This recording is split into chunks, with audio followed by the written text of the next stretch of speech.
Zdravím vás váš Ondra u 3. dílu Let's Playe a dneska si ukážeme takový úžasný hrad a TNTčkový díla. Jo, a chtěl jsem vám říct, že Tomáš, on vlastně jako nic nechtěl stavět a byl takový línučkej, protože ho to strašně vzalo, no tak prostě nechtěl, tak jsem ho tady vyměnil za spolukolegyni Verču. Čau. A ukážeme vám, co jsme tady postavili.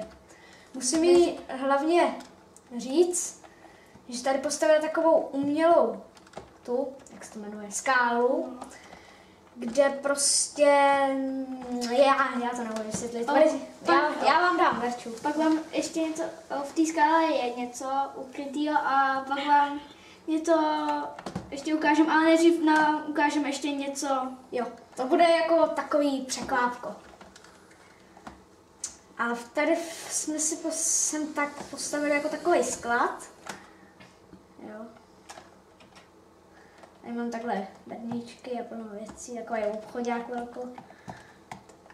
No a tohle je jakoby takový zamaskovaný, kdyby náhodou, kdyby přišli jakoby policajti. Nebo fízlové. No. A tady máme takhle lávový most, který ještě předtím postavil Tomáš. Jenom když zmáčknete pačku, tak se to zvedne a láva je najednou pryč. A tady jsme si takhle udělali, pěstujeme marihuanu. A no, to by bylo tady to všechno. Ti prodáváme na černém trhu. Jo. A teď vám asi ukážeme tu skálu teda. Co v ní je. Jo. Je to fakt pěkný, jako vypadá to jako opravdický. Jo, špatně jdu. No, tamhle, dobrý.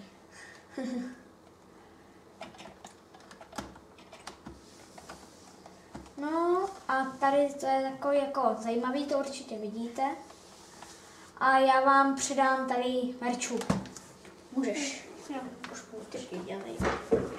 Tak, je to, ten vchod je tak jakoby zamaskovaný, aby nebyl poznat, kde je ten vchod, aby to nikdo nenašel.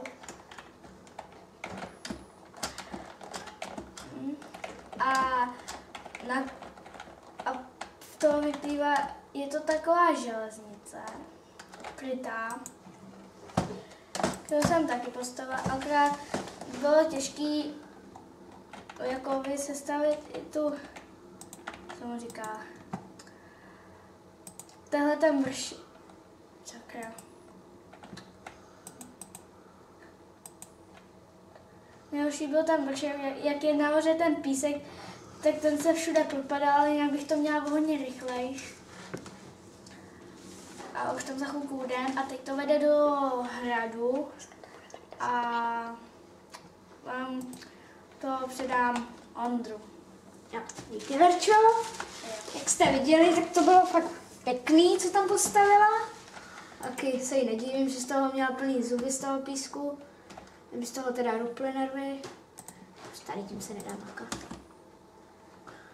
To musím zrušit. Jo, a tady mám takhle to první TNTčkový dílo. Vlastně ono to vystřelí tady jednu tu TNT. A je to prostě postavený tak, že aby to dělo najednou nevybouchlo, tak tady vzadu bude voda. A ta voda to jakoby schladí. Tak vám to názorně ukážu. Určitě jste to někteří už viděli na YouTube. A někteří ještě ne. Jak vidíte, tady to takhle vybouchlo. Už se to tam mele. Potom tady máme, tady máme takhle ohnivé automatické dělo. Vám ho hned ukážu. Stačí zmáčknout pačku. A co se stalo? Já jsem to zmáčknul tam a tam. Jo, a už to vlastně lítá.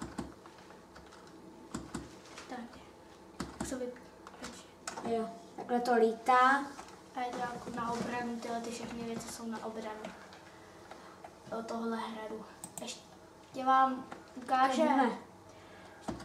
Dvojitý TNTčkový dílo, to jsem si musel vymyslet, to jsem na YouTube bohužel nenašel, takže to dodal pěknou práci. A vystřelí to vlastně 2 ty nálože na jednou pomocí jednoho tlačítka. A střelí to docela hodně daleko. Střelí to až moc daleko, že to nevidíme. Potom jsem tady takhle udělal ten téčkový dělo, který střílí 6 těch nábojů. Vlastně jsem dal jenom ty dvojitý děla a pospojoval jsem je redstonem. Tak vám ukážu. Takhle. Jo, vlastně.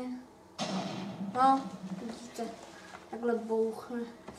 Akorát nemůžu přijít na to, co to tady jako, proč mi to tady vždycky zůstane. No, tak to by bylo asi možná pro tentokrát všechno. Napište do komentáře, co si myslíte, lajkujte. No. Dávejte odběr.